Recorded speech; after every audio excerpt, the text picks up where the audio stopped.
Good morning, everyone. I'm Philip Steenkamp, President and Vice Chancellor of Royal Roads University, and I'm going to be the host today.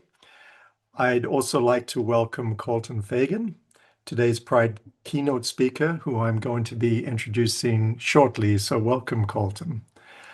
I'd also like to welcome and share my thanks to Head of Human Rights and Accessibility, Alejandro Campos Garcia, who organized today's event, and of course, a huge warm welcome to everybody who's joining us today. As we always do at Royal Roads, we like to begin in a good way by acknowledging our presence here on the lands of the Lekwungen-speaking peoples, known today as the Songhees and Esquimalt nations. And it is indeed with gratitude that we work, live, and learn here with the past, present, and future of Indigenous and non-Indigenous students, staff, and faculty come together. And here in Victoria, what a lovely, warm, celebratory day to gather right in the middle of Pride Week. The Pride flag flying atop Hatley Castle, and it's a new, huge, big Pride flag this year, is a very visible symbol of our commitment, of course, to a university where everyone should feel that they belong. As I said, you'll notice the new design. The Two-Spirit Intersects inclusive Pride flag to further encompass the intersectionality of 2S LGBTQIA plus inclusion, and of course, Indigenous representation. So just a few housekeeping items as usual. The event's being recorded today. Microphones have been muted, but you are welcome to ask questions using the chat. And Alejandro will read those questions during the Q&A portion of the program. So Pride Week, of course, is a very important time at Royal Roads, a time to honor and uplift people of all gender identities, sexual orientations, and relationship structures. It's an opportunity, of course, for us to celebrate the vibrant diversity within our community and to stand together in our shared commitment to equity and belonging. And I encourage everybody to visit the ROU Pride webpage where you will find helpful accessibility resources and events and feature profiles. But now I'm delighted to introduce Coltan Fagan. Coltan is a post-secondary educator, scholar, and community builder focused on creating more inclusive spaces.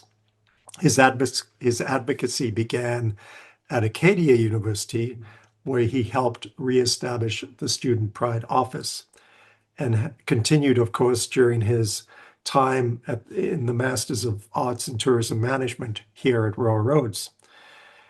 He also later served on the board of Calgary Pride, supporting inclusive programming and community initiatives. And he is now a Doctor of Business Administration candidate at ROU, researching the impacts of anti-2S LGBTQIA plus discourse in Alberta. And he brings together lived experience and research to inspire meaningful change. And he believes that change begins when we move from comfort to courage. So Coltan, with that very short introduction, really wanted to welcome you again.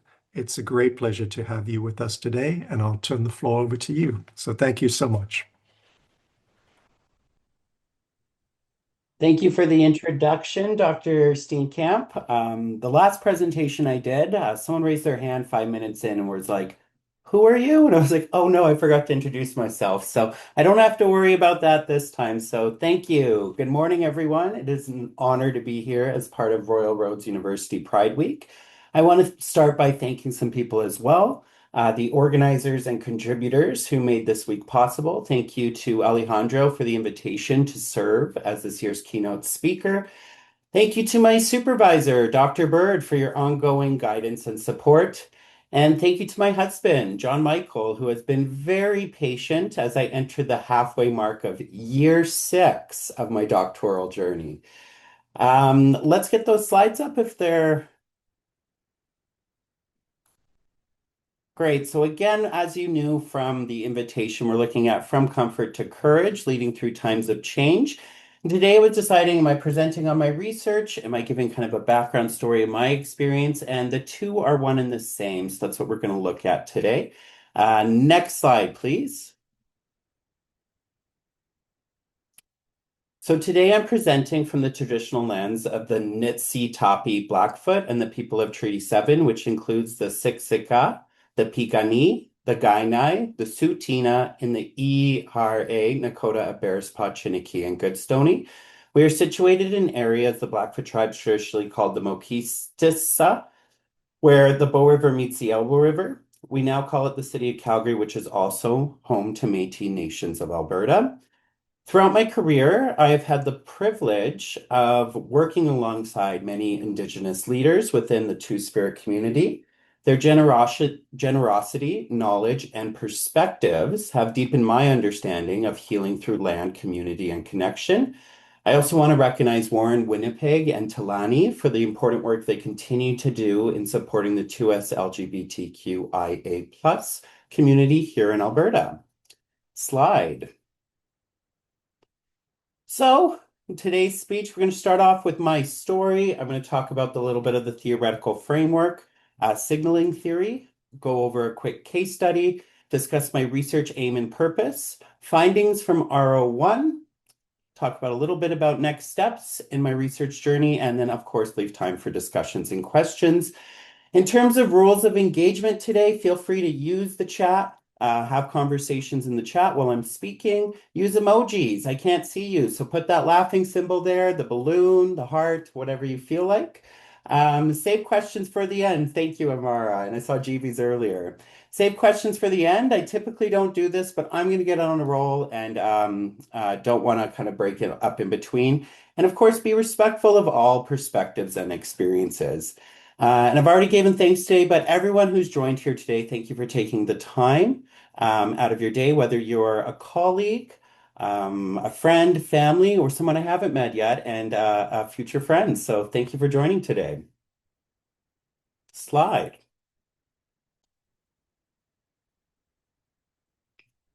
So when I was preparing for today, I kept coming back to a book that I just started reading. Actually, we're going to start today with honesty. I'm doing my doctorate and I don't have time for fun, let alone fun reading. So click. When I was preparing for today, I came back to a recent Rachel Maddow news segment discussing the newly published book on courage, How to Be a Dissident in the Age of Fear by Anjwin and Fields Meyer. And what was discussed was how often we imagine courageous people as extraordinary, as born with something. We picture heroes born braver than the rest of us, people who instinctively know what to do when the moment arrives. But the authors suggest something different. Click. The people we remember for their courage weren't born fearless. They reached a moment where their own moral compass told them that what was happening was wrong and they could not ignore it anymore. And that idea stayed with me because my story today is not about being fearless. It's about slowly learning to trust myself and my own moral compass. And today, I'd like to share that journey with you, along with some insights from my research as we explore what it means to move from comfort to courage. Slide. When I received my acceptance letter to Acadia University, I was 18 years old and excited. Not just because I was going to university. If I'm honest, university felt like a bit of a long shot. I was excited because I was moving as far east in Canada as you can go, the mainland, Nova Scotia. Like many young people, I convinced myself that if I got far enough away from home, I could finally be whoever I wanted to be. No awkward conversations, no coming out, just start over. But when I arrived, I didn't come out. Instead, I started looking for signals. Was this a place where I belonged? The campus was beautiful, but I didn't see many openly gay students. I didn't see many pride symbols. And eventually, I found the pride office. Slide. Every time I walked past it, though, the lights were off. And looking back, I know that wasn't intentional, but 18-year-old Colton didn't know that. To me, those were signals, signals that maybe I should wait. So I stayed in the closet my first year. And ironically, my university friends still laugh because apparently I wasn't fooling anybody. But I thought I was doing an excellent job. I joined clubs, I went to class most of the time, cheered at sporting events, and became very good at performing a version of myself I thought people expected. During my second year there, I told one person, then another, then another. Slide. After coming out in about September 2010, by October, I found myself running for a newly created student equity officer position, representing the underrepresented people on campus, students on the student council. And during the debate, another candidate asked a question that I've never forgotten. What can a white male possibly know about being underrepresented? And in that moment, I had a decision to make. I could protect the version of myself everyone knew or tell the truth. So that day, I looked out in the audience and I said, well, it just so happens I'm a non-visible minority because I'm gay. Click. Gasp. I still remember the silence, a few jaws dropped, including some of my friends. And I didn't win that election, and I'm glad I didn't. Because a few days later, our vice president of student life asked whether I would reopen the Acadia Pride office. That same office whose dark windows had convinced first year Colton that maybe he didn't belong. And of course, I said yes, not because I was fearless, because I wasn't. Slide. And that one decision changed everything. Before long, I was organizing anti-bullying week, Pink Triangle Day, awareness campaigns, and community events. And somewhere along the way, through my education, I realized there was a name for what I experienced. Slide. Lev Vygotsky described it beautifully. Growth very rarely happens within inside our comfort zones. It happens just beyond it. And that's why every semester with my students, I start with this slide. Because fear is not a sign you are failing. It is a sign you are growing. And looking back, I realized something else. I had become the very signal that I had been searching for during my first year. Not because I had all the answers, simply because I was visible. Students would quietly tell me that seeing someone openly involved on campus made them feel a little less alone. And sometimes hope begins with simply seeing yourself reflected in someone else. Slide. Years later, I began my master's degree here at Royal Roads University. The experience felt very different. I was older, I had my gay training wheels off, and society was a little bit more accepting in general. The tourism and hospitality program was welcoming and incredibly diverse. But when it came to choosing a thesis supervisor, click. I remember looking down that old Nixon hallway and realized something surprising. I was still reading signals, not publication records of the profs, not CVs, signals. Who would understand this work? Who would challenge it respectfully? Who would create a space where I could bring all of myself into the conversation? And eventually I found the supervisor I needed. Thank you, Eugene. And looking back, I realized this wasn't a unique experience to me. We all do it. Whether we're students, employees, visitors, leaders, we're constantly asking ourselves, do I belong here? And we answer that question usually long before anyone says a word. So take a moment. I'd like to think for you to think about your own workplace. What signals are you sending?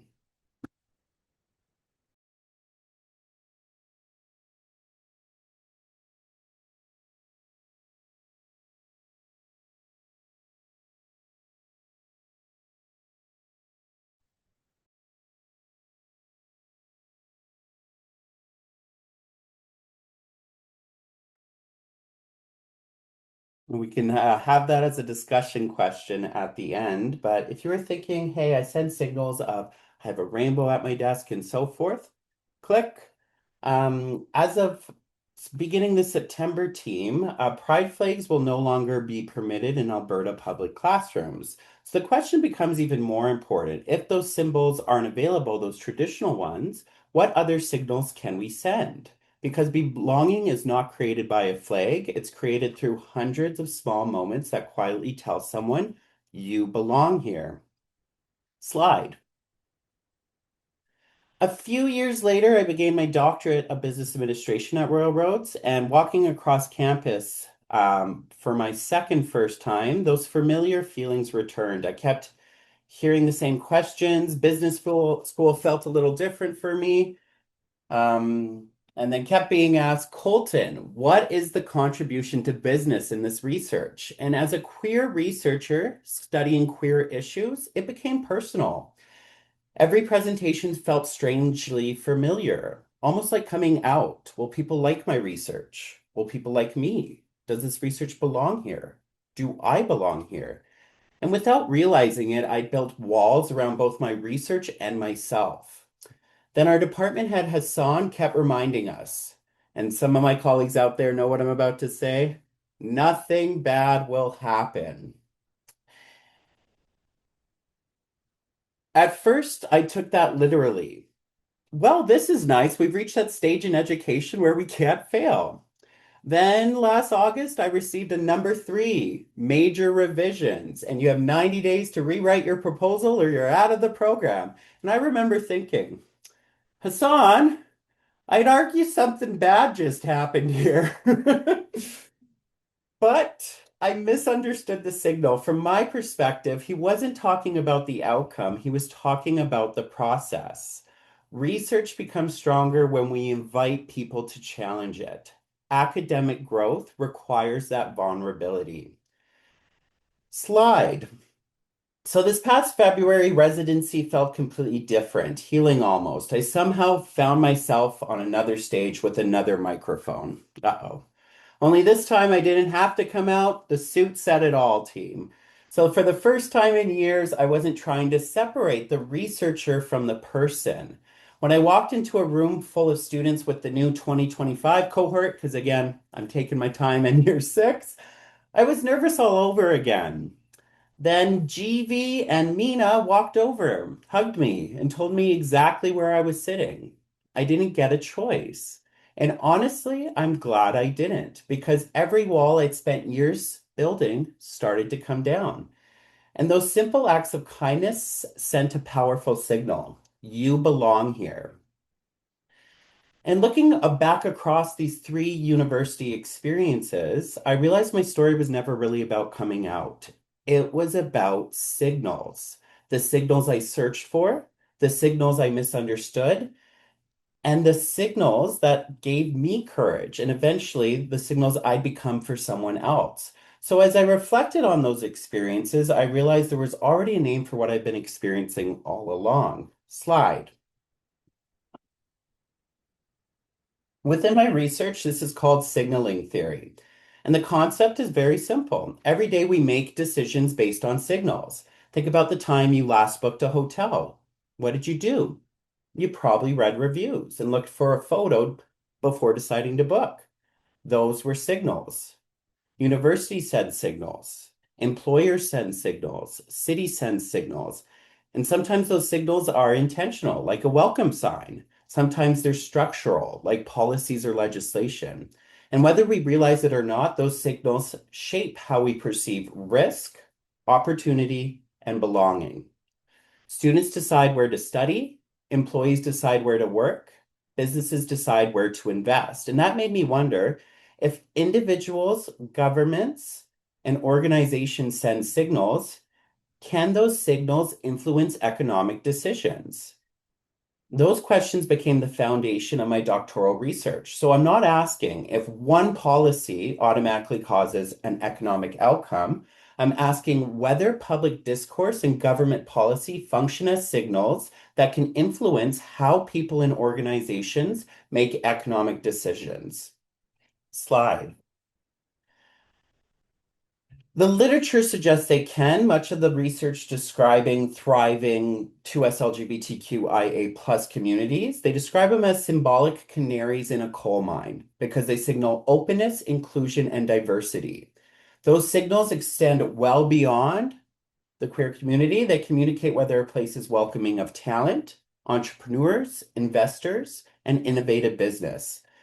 The recent 2025 Open for Business city rankings found that cities with stronger LGBTQ plus inclusion have higher levels of human capital, innovation, entrepreneurship, GDP per capita. And the research doesn't argue that inclusion alone causes economic growth. Rather, it states or suggests that inclusion functions as an important economic signal.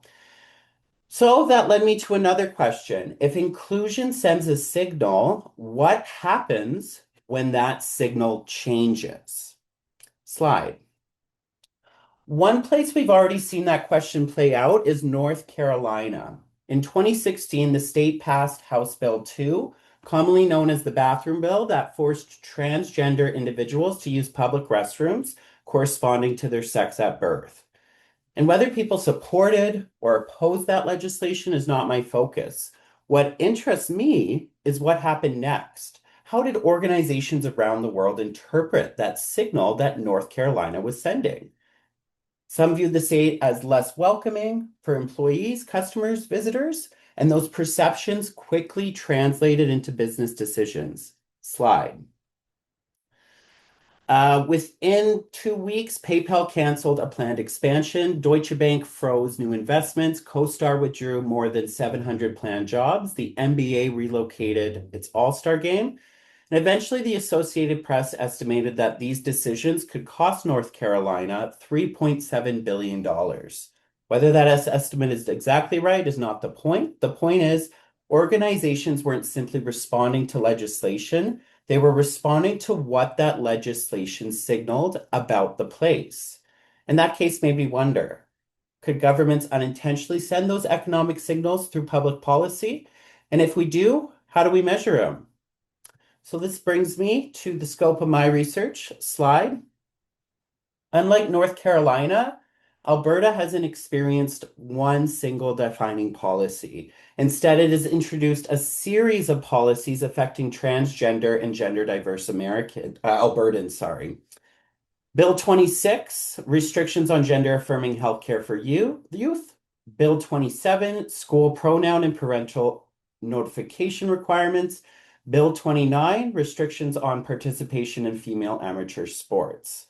And at the same time, when all of these were introduced, Alberta has experienced strong population growth, investment, and an economic expansion. So that apparent contradiction is exactly what my research is looking into and what makes it interesting. What signals might Alberta be sending? Who is receiving them? And could those signals influence economic decision making? Slide.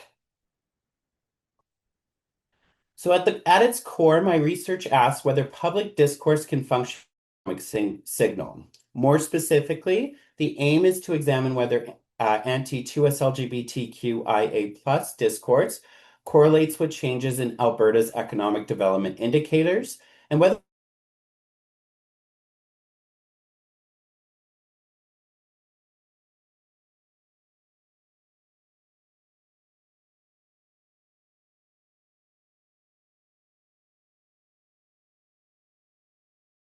to potential economic implications of exclusionary public discourse.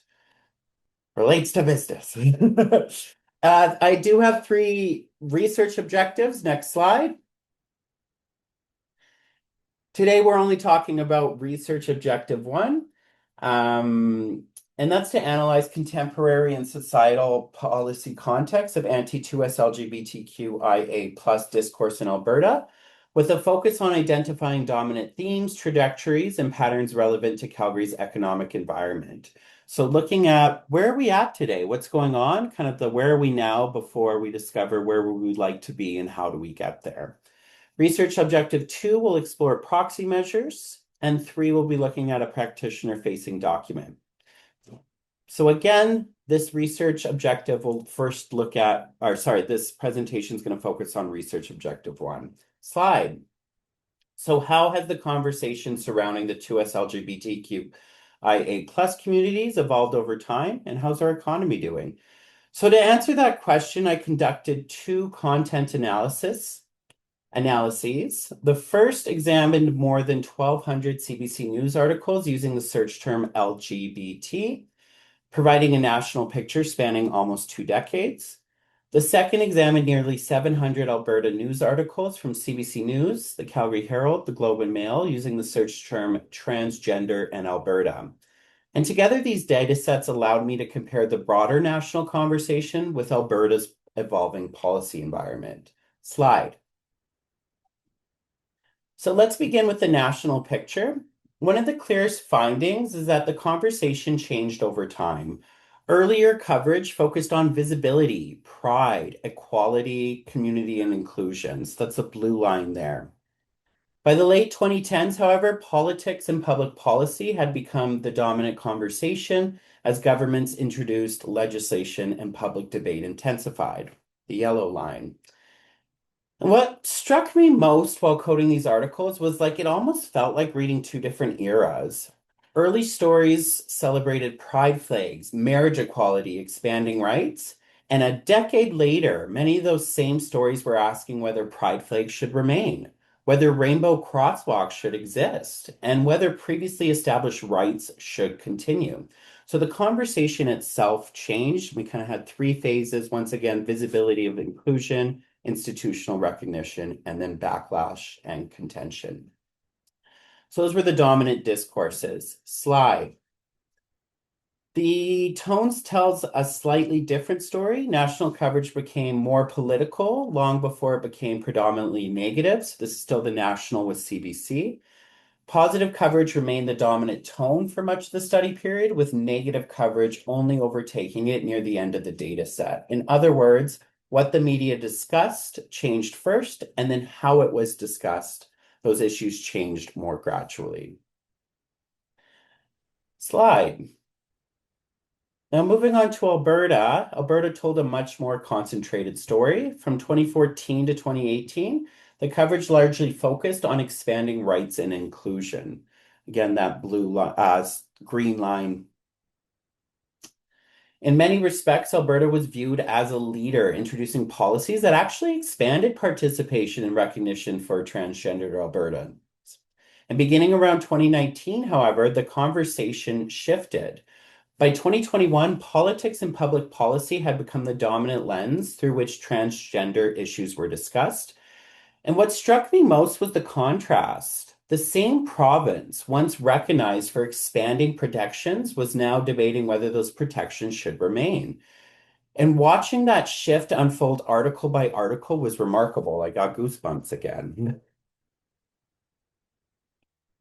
Slide. The Alberta tone kind of reinforced that shift. Earlier coverage was predominantly positive, reflecting discussions around expanding rights and inclusion.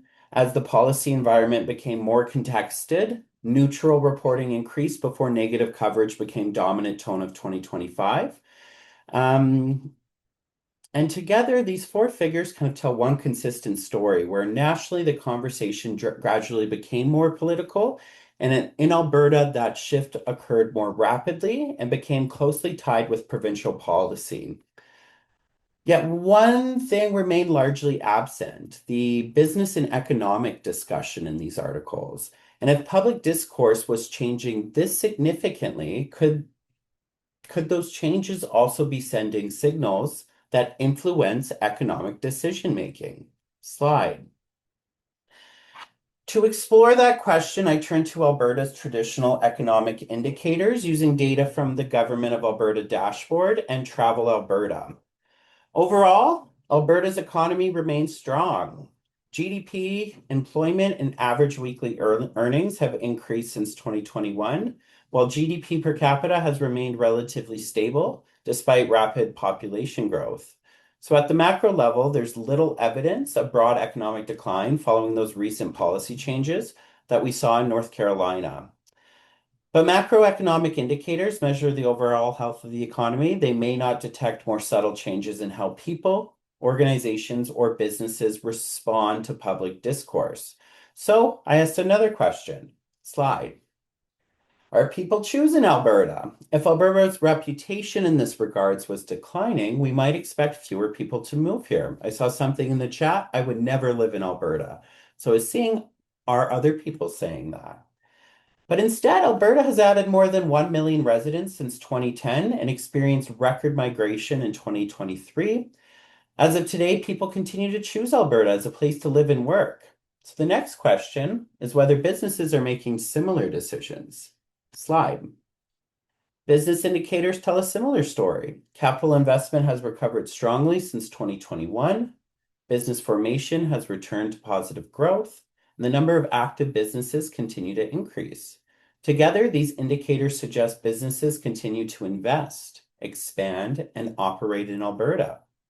Again, there's little evidence of widespread economic withdrawal following recent policy developments. Finally, I looked at tourism. Slide. Tourism provides another useful lens because visitors have choices. Visitors have lots of choices, right? And despite changing public discourse, domestic visitation remains strong, while international arrivals for air passenger volumes continue to recover following the pandemic. So, taken together, these findings suggest visitors are also continuing to choose Alberta. Slide. So, what does this tell us? Looking across GDP, employment, population growth, investment, and tourism, Alberta's economy has remained remarkably strong. And at the macro level, we do not see the broad economic decline, as I mentioned, with North Carolina's HB2 or bathroom legislation. But that doesn't necessarily mean there's no economic effects. Instead, it raises several important questions. Click, slide. Are we observing a lag effect where economic impacts simply take longer to emerge? Are the traditional indicators like GDP and employment simply too broad to detect the kind of effects that this research is interested in? Or could there be a ceiling effect where, you know what, Alberta operates within a country with relatively high baseline of inclusion, making economic impacts of changing public discourse subtler? And then based on the changing discourse, which I kind of was discovered or thought of during the collection of the data, does timing matter? Slide. So North Carolina was an important comparison because its first impacts didn't appear in GDP or employment. They appeared through canceled investments, corporate decisions, and organizations that were relocating major events. So those signaling effects emerged within weeks and accumulated over time before broader economic costs became apparent. But the same policy can land very differently in different moments and produce different outcomes. So when HB2 was introduced in North Carolina in 2016, much of North America was still moving towards greater institutional recognition and inclusion. And today, Alberta exists in a very much different environment. So if inclusionary discourse becomes more common, as we've seen over the last several years, do businesses become less likely to respond to those signals? And I don't have an answer to that yet, but it is an important research question. Next slide. One finding that also surprised me was how little the economic story appeared in the media itself. Business and economic impacts were certainly present, but they were not dominant. Nationally, business coverage tended to focus on tourism, workplaces, and entrepreneurship. Whereas in Alberta, that lens was much thinner and became mostly visible when organizations made concrete location decisions. One example of this was Skate Canada. Slide. So although Alberta has not experienced the broad economic backlash observed in North Carolina, Skate Canada's decision is worth paying attention to. By choosing not to host future national and international events in Alberta, the organization wasn't simply making a sporting decision. It was responding to what provincial policy communicated about place. Viewed through the lens of signaling theory, that decision represents something important. So organizations don't just respond to only economic decisions. They also respond to signals governments send about values, inclusion, and future direction. So whether Skate Canada remains an isolated example or becomes part of a broader pattern is exactly the type of question this research is seeking to answer. Slide. So research objective one sought to understand the contemporary context surrounding anti-2S LGBTQIA plus discourse in Alberta, and we observed a clear shift in media discourse from visibility and inclusion towards political conflict and contestation.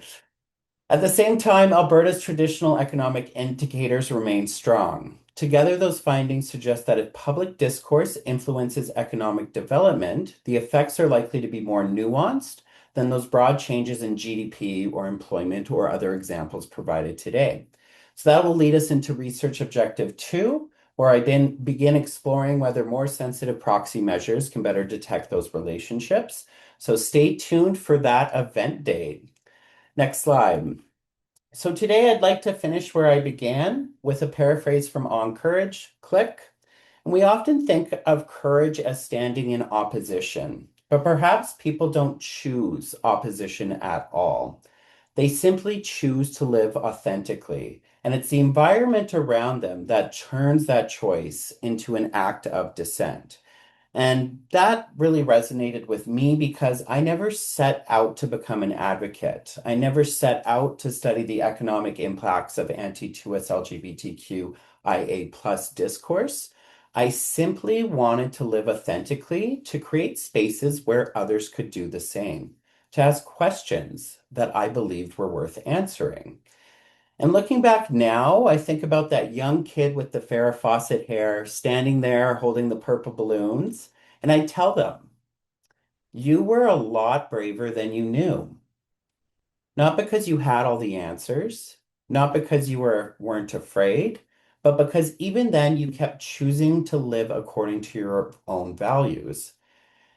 And perhaps that's what courage really is. It isn't about being fearless. It isn't about being extraordinary. It's choosing day after day to live authentically, to stay curious, and to follow your values, even when it would be easier not to.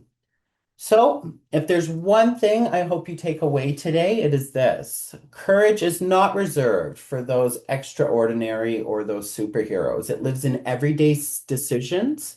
It lives in how we teach. It lives in how we lead, how we listen, and how we create signals where people know they belong.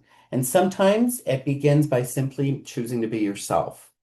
So, thank you for being a great audience today. Slide. Slide. Well, Slide. There we go. Thank you. there we go. Colton, thank you so much for that comprehensive overview.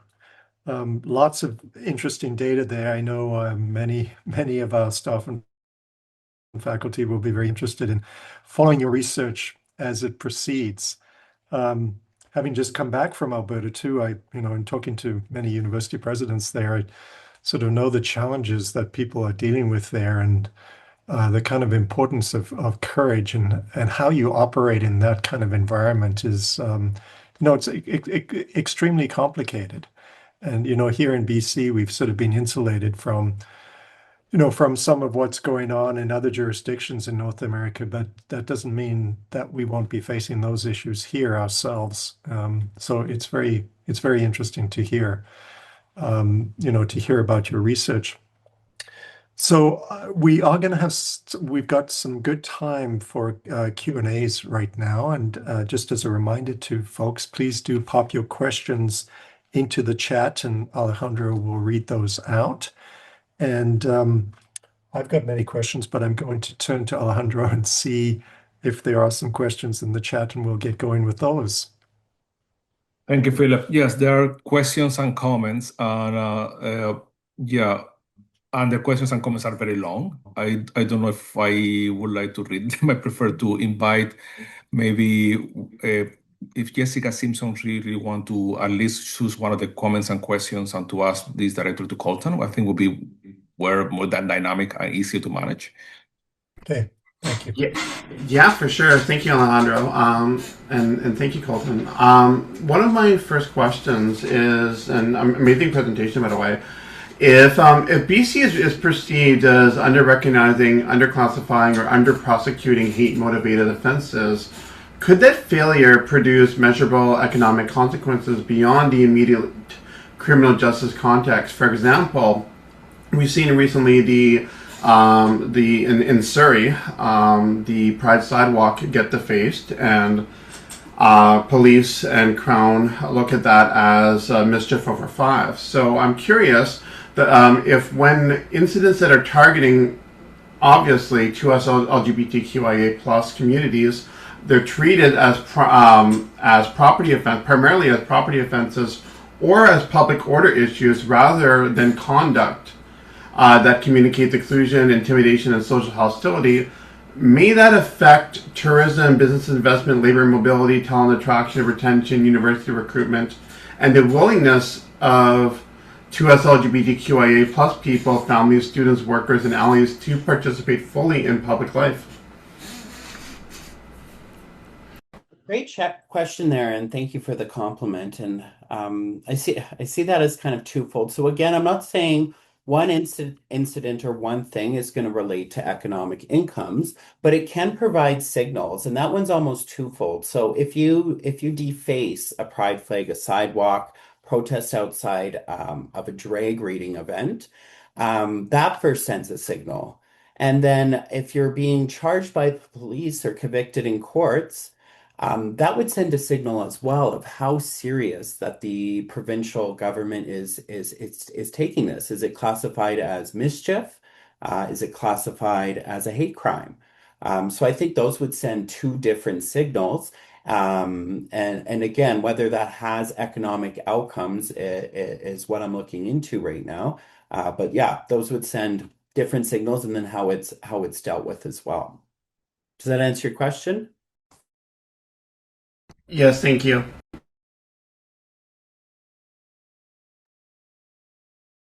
When?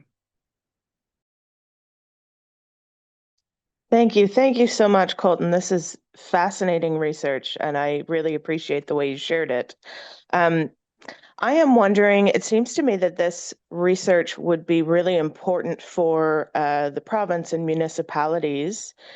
And I'm wondering if you have any plans for a dedicated way to share what comes out of your research when you have finished your defense and everything is tied up with a bow on it.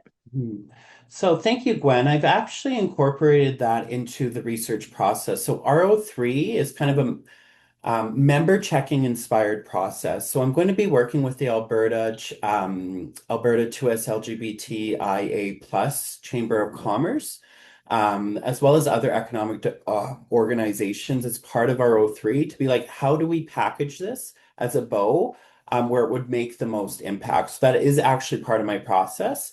Because we want to make sure within the DBA program, we're not only just contributing to theory, we have a practical outcome. And I think Ellie's here today, the executive director of the Alberta 2S LGBTQ plus IA plus Chamber of Commerce. Okay, there is a question from Eugene Tomlinson, so he has to go. So one thing to consider is how much of the mainstream media that the public is receiving. Is the public perceiving the change in discourse? Wonderful question, Eugene, and thank you so much for being here today. Again, so right now I only had the capacity to do the media discourse. So the next stage in RO1, which isn't quite completed yet, is a social media discourse. And one thing we're seeing in the literature right now is a term called heteroactivism, where we're seeing people rally around kind of education, protecting the children rights. So I will be moving on from the media analysis to the social media analysis to get kind of that understanding, what is the mainstream public saying about this? So there is another element to RO1 that I was not able to share with you today.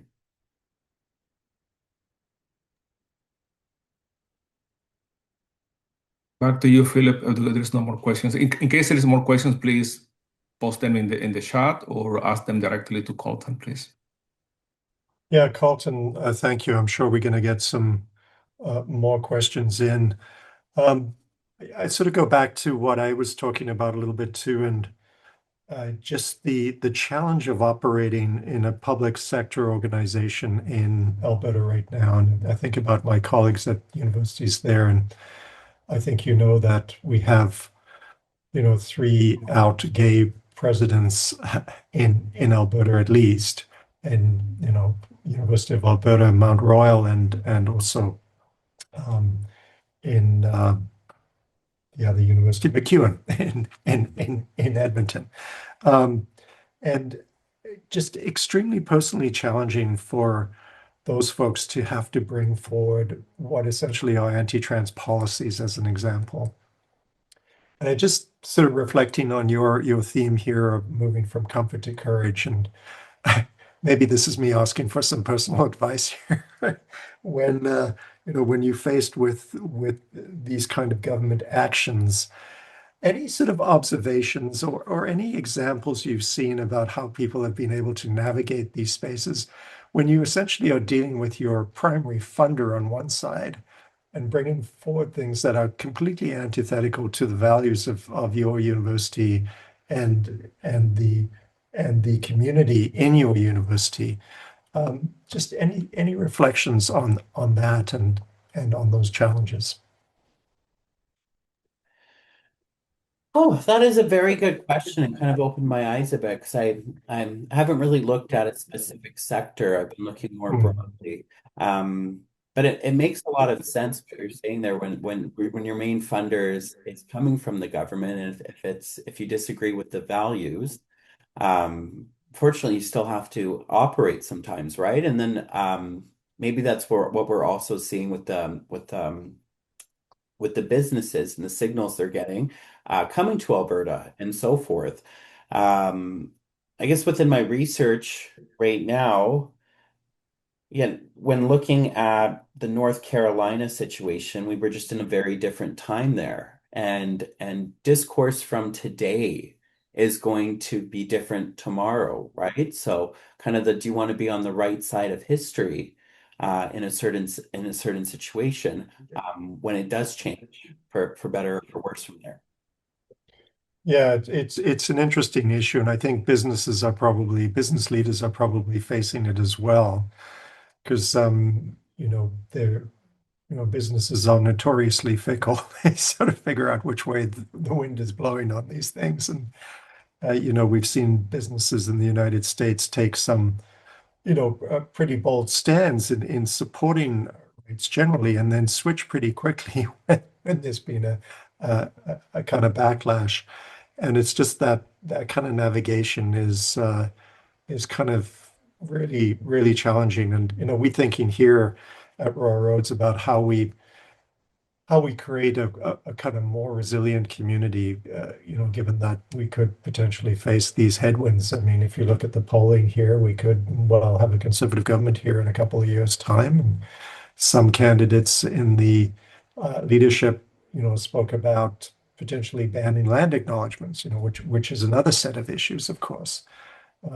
So just some very interesting choices in front of all of us. But I really liked your framing about moving from comfort to courage, because I think that's really important as we move forward. Alejandro, any other questions? I think Hillary has a question Yes, there. So before let me pass Hillary, it on. because there's one question before. Okay. So a question from was moving. Hala, I hope that I'm pronouncing the name properly. So, looking ahead, what is one conversation you hope tourism, hospitality, and education will be having 5 years from now that we're not having enough of today? Terms of hospitality education, one of my experiences, so during COVID, I was asked to work for the Calgary Downtown Association, and we got funding to do an ambassador program for downtown Calgary. Um, and during COVID, we didn't have any visitors, but there was a lot of the vulnerable population out in downtown Calgary. So we shifted our focus from serving visitors to serving the vulnerable population. Um, I thought that was very out of my scope at the time, but as we developed our team and our standard operating procedures and just interacting with the community, Visitor services is very similar to outreach, where we are just being kind to people and providing the most up-to-date, accurate information and creating a great experience. So, in terms of tourism education, it expands way outside of tourism in terms of the skills you can develop and so forth. So, reaching into those other areas and the interdisciplinary nature of tourism, I think we can do a better job in with education. Yes, thank you. Hillary, go ahead. Thanks, Colton. That was so inspiring. I feel more courageous already. Thank you. Yay. Thanks. I know this isn't the focus of your research, but I'm just wondering if you think that the findings will have application at the firm level. My own research is about the power of the employee, like all levels of employees, and just in terms of like the signals that businesses send to attract the best or not attract the best employees, and the power and economic change that could have on a place or on a business. And yeah, I was just curious if you had thoughts on that. Thanks. Thank you, Hillary. And thank you for the kind words. Yeah, so a lot of the literature I found was very firm based on whether people where they chose to live and so forth or work for an organization. And that's where we kind of talked about or looked into thresholds as well. It was, and I used this line in my speech in February. It's kind of like, how big of an asshole can people be till it starts to make a difference, right? Or what's the worst policies till you're like, hey, I'm not going to do that, go to that province anymore or work for that organization. So it's not just one thing. It's almost a threshold where, where's the ceiling for my own values and so forth. So when looking at organizations and firm level, I feel like we can apply some of those signals because I've heard people speak, especially when visiting BC, they're like, I would not live in Alberta. So, but we're seeing from the data kind of, okay, well, cost of living comes into play and so forth. And I'm going on a tangent now, Hillary, I'm sorry. But no, there is lots of literature about the firm level as well, but I think it's many factors coming together. So what your organization is, where your organization things, all of those build up to a threshold point, essentially. But there is one question. I wonder if this should be the last one because we're minded about time. So William Funk asked, I know your focus is on Alberta, but in your view or from your research, why would the majority of backlash come from certain segments and of or jurisdictions and or population? And if the idea is to institute DEI through education early on, how would that come into conflict with the parents' rights and other such recent waves of thoughts? Well, there's a lot of questions in there, William, for the last question of the day. I guess I'll break it down. Kind of, I'm just trying to find it, find your question. So, when hearing that, I guess I would go back to the word. I'm hoping for my findings to be a little bit more generalized, with generalizability when we're applying what I have. Can these tools, monitoring tools, proxy measures be used in another place to enact change, such as, was it Surrey that William was saying?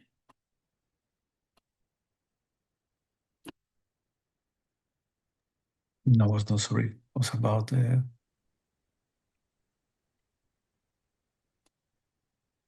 no, I think, yeah, sorry. yeah, no, you're good, Alejandro. I think I gave him a good answer for today. We can always follow up together. He has my email. Thank you, William. Alejandro, is that it for our questions? We have many more, but I don't know if we have Okay. the time. If you want to Okay. put the last slide on, you'll have my LinkedIn there. If you want to reach out to me via LinkedIn, I'd love to keep the conversation going, questions, and I'd like to answer everyone today. So feel free to add me on LinkedIn. I have the QR code there. So let's keep the conversation going. Great. Well, we'll have to leave it here for today, but as I think you can tell, Colton, tons of interest here. Thank you so much for taking the time and for your presentation, but also for a really meaningful conversation. Also want to thank Alejandro for organizing the event, and to our communications and media services team for their excellent support as always. But also want to thank the folks we had. I think at one point I saw like 120 people on this call. And thank you all for being with us here today, for bringing your questions and for spending time in this space. And I hope everybody enjoys your afternoon, and also hope to see as many of you as possible at the Pride Social tomorrow at the Sherman Gen building. So with that, Colton, again, just a very warm goodbye from Raw Roads, and we look forward to seeing you on campus again as well. Thank you so much. Thanks, everybody.